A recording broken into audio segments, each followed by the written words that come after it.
পেয়ারা ও আমড়া বরিশালের বিখ্যাত দুটি ফল। এই অঞ্চলের প্রায় সব বাড়িতেই এই পেয়ারা ও আমড়ার গাছ থাকে। তো চলুন দেখি আমরা বরিশালবাসী কীভাবে পেয়ারা ও আমড়া মাখা খাই।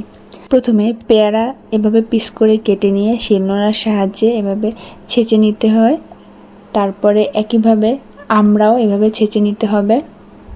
একেবারে মিহি করে পেশার দরকার নেই, একটু আস্ত থাকবে।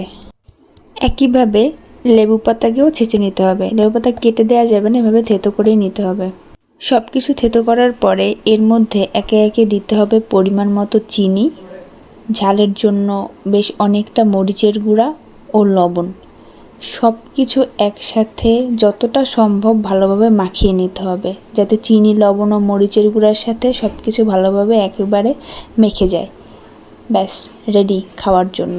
এবার শুধু মুখে দিলেই জাস্ট সেই স্বাদ।